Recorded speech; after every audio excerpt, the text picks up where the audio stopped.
Okay, so to make your little miniature electric race robot, you have to do some soldering.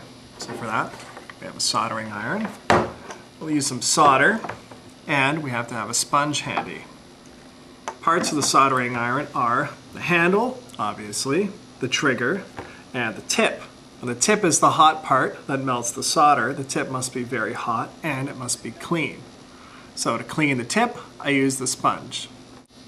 So first I have to pull the trigger to turn the iron on, wait about 30 seconds for it to warm up, and then I can just run the tip across my wet sponge here.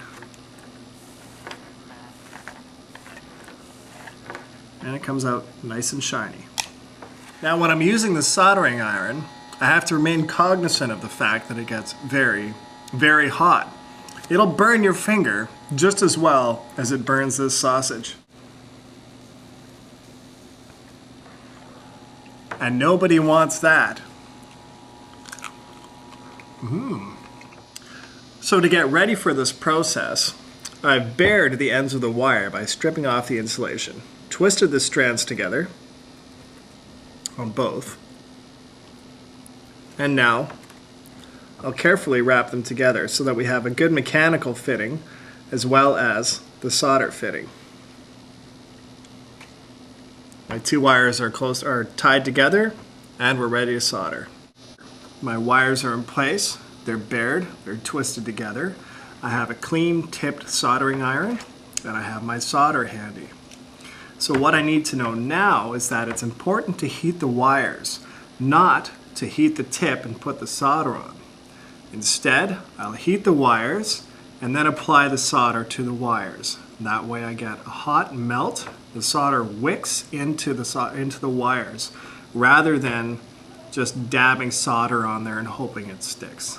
So watch carefully. Soldering torch on, and it should be hot now.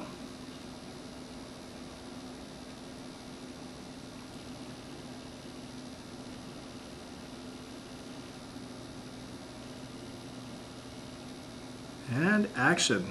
You can see I'm melting the solder down further on the wire, and it's wicking right into the wire. I'm being careful not to breathe these fumes because they've got lead in them. They're quite dangerous. A little more up here.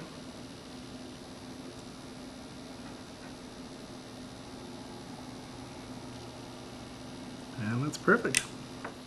So I've finished my soldering, and now I've got to be careful where I put that iron. It's not so bad with this iron because it sits flat on the table, but if I had a pen iron, I'd have to be careful to put it back in its receptacle. Another thing to remember is that the solder I'm using here is called rosin core solder.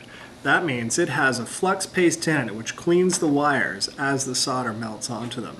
If you did not have rosin core solder, you would have to use a soldering paste flux first. Put that on the wires, heat that soldering paste flux, and then melt the solder onto the wires. After doing that, you would have acid on the wires and you'd have to clean them carefully with a contact cleaner. But in the meantime, I think R2 is good to go. We'll just stuff those wires back in there. And beep, beep, he's good to go.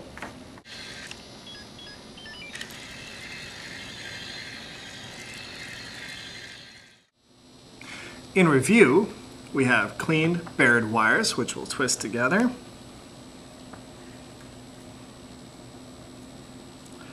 And we'll fix the wires together, like so. We have our soldering iron. We'll heat it up and clean the tip. Then we'll apply the heat to the wires. And when the wires are hot, we'll touch the solder to the wires and let the solder wick in. We'll carefully put the soldering iron down on its side, making sure it doesn't touch the table. And we'll be finished.